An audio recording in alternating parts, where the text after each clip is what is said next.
Father mother इनके USA में हैं और आज भी इनके पास नौकर नहीं है, ये अपने हाथ से पशु सेवा कर रहे हैं। ये बंदा एआई वर्कर से बहुत बड़ा धोखा खाता है। भाई ने खुद एआई सीखी, अपना सिलेंडर खरीदा, डुप्लीकेसी से भी बचा।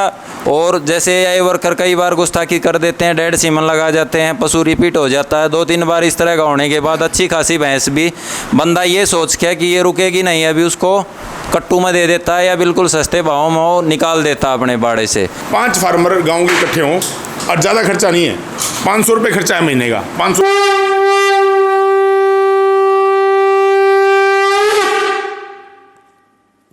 नमस्ते, मेरा नाम है अमित सिंह और आप देख रहे हैं पशुपालक पाठशाला। आज की पाठशाला में मैं अपने सभी सम्मानीय दर्शकों का फिर से हार्दिक स्वागत करता हूं और पिछले वीडियो पर आपका जो भरपूर प्रेम और सहयोग मिला उसके लिए धन्यवाद देता हूं। जैसा कि आप सबको पता है कि पिछले कुछ दिनों से हमारा प्रकरण युवा पशुपालकों से रूबरू कराने का चला हुआ है। उसी प्रकरण में आज हम और एक क्रांतिकारी युवा जिन्होंने अपने जीवन में बहुत अच्छे अचीवमेंट करके दिखाए हैं या हासिल किए हैं पशुपालन के क्षेत्र में, उनसे मिलाने जा रहे हैं। आइए मिलते हैं साथी से। पहले इनका एड्रेस कंफर्म कर लेते हैं, नाम पता और जन्म भूमि का परिचय ले लेते हैं। उसके बाद भाई के एक्सपीरियंस, इस क्षेत्र में क्या क्या अनुभव, क्या क्या हासिल किया, क्या खोया, क्या पाया, इस बारे में भी बात करेंगे। बताइए भाई, नाम बता दो एक बार। मेरा नाम हरदीप सिंह जी। हरदीप सिंह, अपना गांव पंजाब बरनाला। बरनाला? हाँ जी, तो बरनाला ही है। बरनाला है भाई, पंजाब में बरनाला से हैं साथी। बरनाला के नज़दीक ही इनकी ढाणी है। आपकी कितनी उम्र है अभी भाई साहब? मेरी उम्र है जी 32 साल। 32 साल। कितने साल हो गए पशुपालन के क्षेत्र में? पशुपालन क्षेत्र में कम से कम हो गए 15 साल हो गई। 15 साल से लगे हुए हो, मतलब बहुत कम उम्र में स्टार्ट कर दिया था। पहले पिताजी करते थे या आपने शुरू किया था? नहीं, पहले पिताजी करते थे, उसके बाद हम करना। तो आपने 15 साल का आपका क्या अनुभव है? पशुपालन आज कहाँ खड़ा है और पहले कहाँ था? पशुपालन पहले से अभी कोई बात नहीं, थोड़ी पंजाबी में बोल दो, समझ लेंगे, नहीं तो हम ट्रांसलेट करेंगे थोड़ी सी। भाई थोड़ा सा हिंदी बोल पाने में थोड़ी मुश्किल हो रही है। मतलब आपको क्या लगता है, पहले घाटे का सौदा था या आज पशुपालन कहाँ है? नए पशुपालकों को पशुपालन शुरू करना चाहिए, नहीं करना चाहिए? ये पशुपालन पहले भी बढ़िया था, चलता था, अभी भी बढ़िया है, पर अभी दूध का रेट कम है, फीड का रेट ज़्यादा है, तो इस कारण थोड़ा घाटे का सौदा लग रहा है। तो आपने अपनी ज़िंदगी में जो पिछले 20 साल का अनुभव है आपका, जो 15 साल का पिताजी के साथ का, और आपने जो इंडिपेंडेंट होकर काम किया, उसमें आप अपने जीवन का सबसे बड़ा अचीवमेंट क्या मानते हो? इसमें क्या हासिल किया आपने? पहले हमारे पास आम नॉर्मल मज्जे थी, अब उसके बाद हमने ब्रीडिंग पे काम किया और अभी 80 भैंस आती है। इनके दूध कम से कम 15 लीटर से प्लस आ रहा है। पहले भाई के पास सामान्य भैंसें थी और अभी तब से ब्रीडिंग पर काम किया तो अच्छी भैंसें भाई के पास हैं। कम से कम फर्स्ट टाइमर 15 लीटर की बात भाई बता रहे हैं। तो इसमें आपके जो बैठक में हम बैठे थे वहाँ कुछ बुल वगैरह के फ़ोटो भी लगे थे, उस बुल के बारे में बताइए। आपका खुद का तैयार किया हुआ था वो बुल? हाँ, वो बुल हमारे घर का था। उसकी माँ ने 23 लीटर दूध दिया था और वो खली का बच्चा था। खली का बच्चा था और माँ ने 23 लीटर दूध दिया था। जो उसकी बच्चियाँ थी आई हैं, एक का पहले ब्यात में 16 प्लस चुवाया है, एक का दूसरे ब्यात में 18 प्लस चुवाया है। आपके फार्म पे ही हैं? हाँ, हमारे फार्म। इसके अलावा जो आपके पास अभी भैंसें हैं, भाई की व्यवस्था भी दिखाएंगे। बहुत गजब की व्यवस्था कर रखी है। यहीं तालाब है और ये जो बारक है और सभी भैंसें एक से बढ़कर एक हैं। तो अभी आपके पास ये कम से कम दूध की कितने दूध की भैंस है और ज़्यादा से ज़्यादा कितने दूध की भैंस है? मेरे पास अभी 15 लीटर से लेकर 20 लीटर तक की भैंस है। 15 से 20 तक की। तो आपने इन 15 साल में क्या देखा कि पशुपालन में सबसे मुख्य क्या है, किस चीज़ पर ध्यान देना चाहिए? ये सारे मुख्य का था अपना ब्रीडिंग पे ध्यान देंगे, जो अच्छा सीमन यूज़ करेंगे तो आगे इससे जानवर आएंगे। तो आपने HLD का सीमन यूज़ किया हमने। HLDB का? हाँ जी, हाँ। जैसे आपने जो बुल बताया खली का बेटा था, उसके अलावा भी किसी प्राइवेट बुल का भी किया है या पूरा HLDB का ही हो, एक ही था खली का? नहीं, मैं प्राइवेट बुल का तो वही था। उसके बाद प्राइवेट बुल कोई हमने नहीं यूज़ किया, तो HLD का ही यूज़ करते हैं। तो HLDB का कितने साल से यूज़ कर रहे हो आप? कम से कम 5 साल हो गए। 5 साल में क्या रिजल्ट आया आपके सामने? हमारे पास जो HLD के यहाँ बच्चे आए थे वो बढ़िया दूध पर आए थे। कितने कितने केजी की आई है फर्स्ट टाइमर झोटी, और किस किस बुल की? थोड़ा फादर साइड का पता होगा आपको? एक तो मेरे पास PC 575 की चोटी थी, PC 574 की। 574 की। हाँ, उसने पहले ब्यात में दिया है 14 किलो। पहले ब्यात में 14 किलो। और उसकी माँ का दूध कितना था? उसकी माँ का दूध था 12। मतलब उसकी माँ का हाईएस्ट 12 किलो दूध था। कौन से ब्यात का था 12 किलो? दूसरे ब्यात में 12 किलो था। और उसकी बच्ची ने, उसकी कटड़ी ने पहले ब्यात में ही 14 प्लस दूध दिया।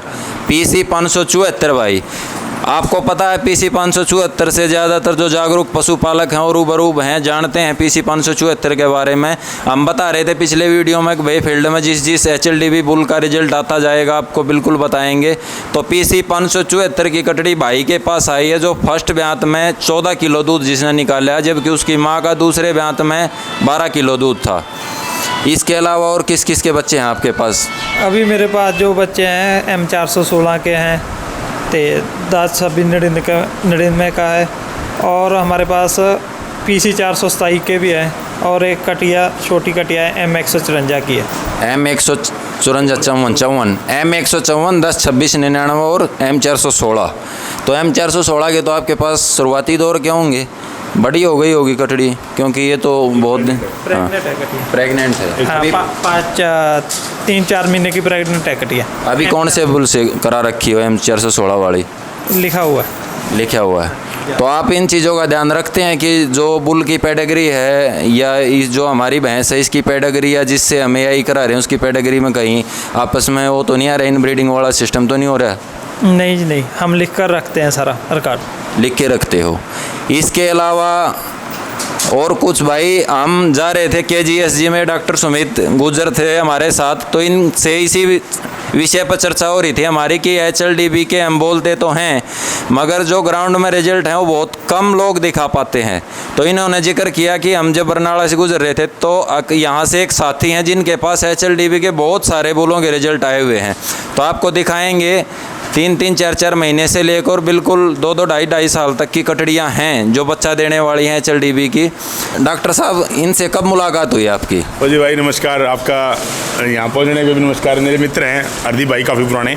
अर्दीप भाई करीबन मेरी मुलाकात इनसे 4-5 साल पहले हुई थी, और तब इनके पास जो इनकी खुद की घर की लाइन की भैंसें थी और नॉर्मल दूध पे थी, 10 लीटर, 12 लीटर, 14 लीटर। एक भैंस इनके पास अच्छी थी जो इनकी बुल है उसकी माँ है, वो भी हरियाणा में आसी के पास से लेके आए थे। आसी के पास ले आए थे, आसी के पास से लेके आए थे। तो उसका जो इन्होंने बुल तैयार किया था, और उसके बाद में जो ब्रीडिंग कर रहे थे उस बुल से इनके पास 2-3-4 कटियाँ आई, आसपास में भी 4-5 कटियाँ आई। तो उसका इन्होंने दूध भी चुआया लाइव, फर्स्ट ब्यात का भी, सेकंड ब्यात का भी एक झोटी का दूध चुआया।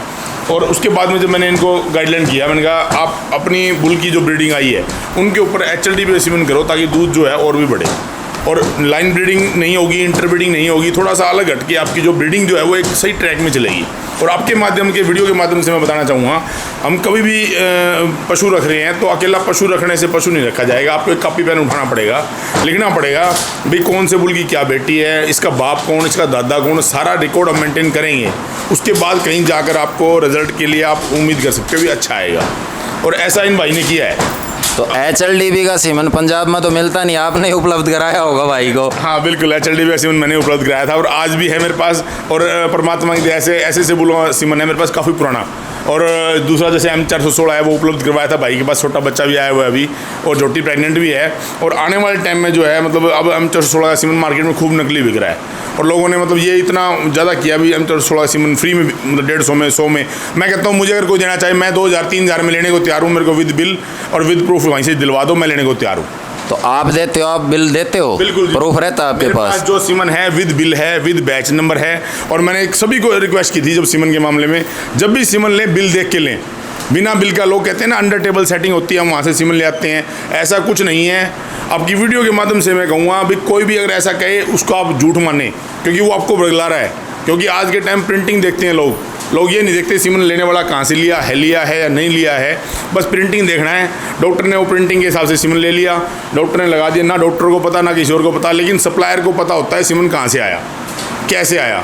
प्रिंटिंग मत देखें, आप ओरिजिनलिटी देखें। ओरिजिनल सीमन का रिजल्ट आप यहाँ फील्ड में देख सकते हो। आप इनके पास जोटी आई PC 574 की, दिखाएंगे कि माँ से अपेक्षा वो भी PC 574 जोटी इन्होंने बेची है, माँ की अपेक्षा वो सवाई रही है।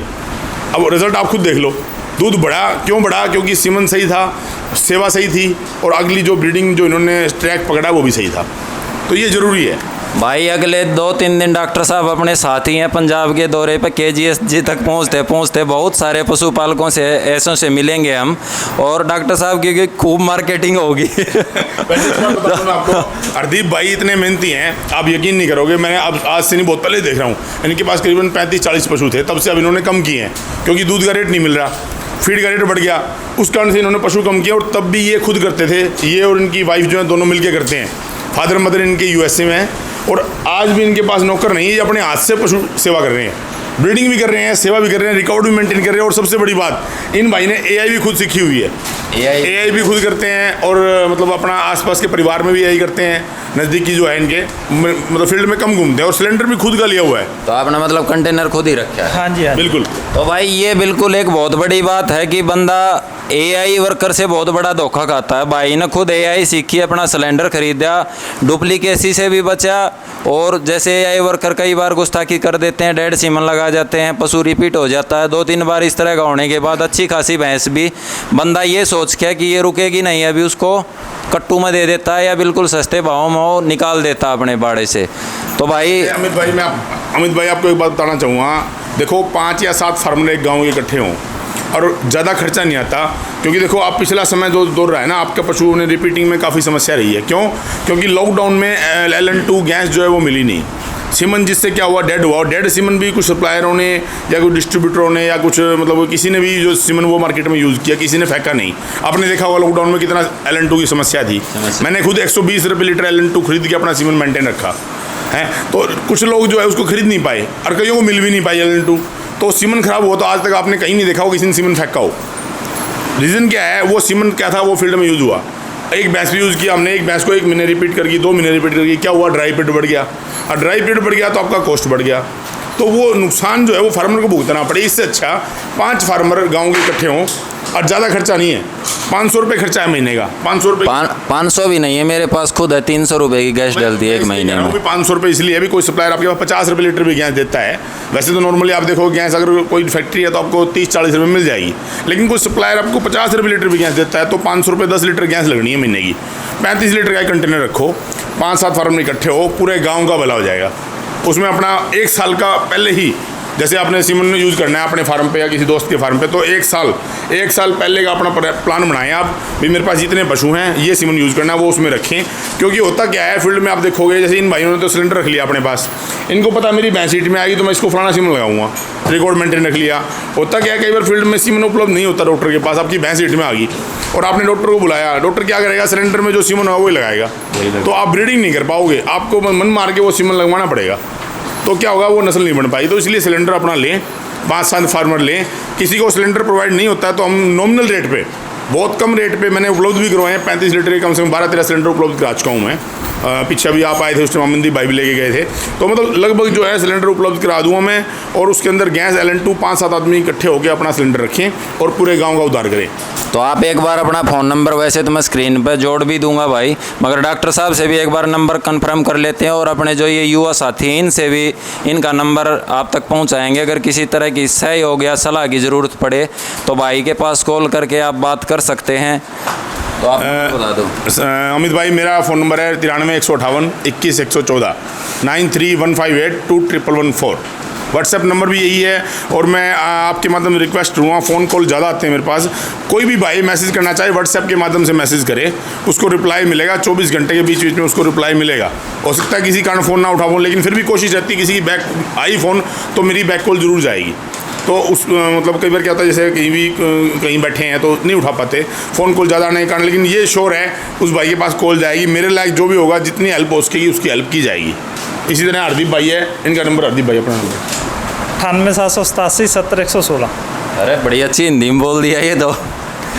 और बताओ हरदीप भाई, क्या संदेश रहेगा युवा पशुपालकों के लिए या नए जो पशुपालक उनके लिए क्या संदेश देना चाहोगे आप? किस चीज़ पर फोकस करें और कैसे व्यवसाय करें? ये तो एक बहुत अच्छी बात आपसे सीखने को और देखने को मिली, जैसा कि बड़े बड़े ब्रीडर भी बोलते आए हैं जो अच्छे पशुपालक हैं, कि जिस घर में खुद करने वाले हैं वहाँ 2 पैसा कमाया जा सकता है।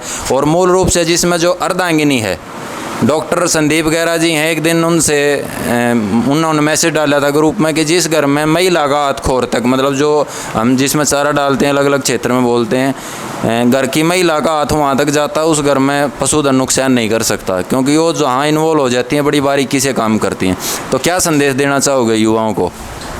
जो यही संदेश है कि जो भी हमने जानवर रखने हैं अच्छे जानवर रखें, चाहे कम रखें पर रखें अच्छे, उन पे ब्रीडिंग करें और आगे सफल हो जाएंगे। मतलब मुख्य काम है भाई ब्रीडिंग पर ध्यान दें। अगर आपके क्षेत्र में कम दूध की भैंसें भी हैं तो उनको निकालने या मायूस होकर बिजनेस को या व्यवसाय को छोड़ने की ज़रूरत नहीं है। थोड़ा सा सब्र कीजिए। अच्छा सीमन डॉक्टर साहब ने अपना नंबर बताया, इनसे सहयोग लीजिए। आपके नज़दीक जो भी अच्छा सप्लायर है या कोई भी अच्छा डॉक्टर है उसका सहयोग लेके आप आगे बढ़ा सकते हैं। भाई का एक पार्ट 2 भी बनाएंगे।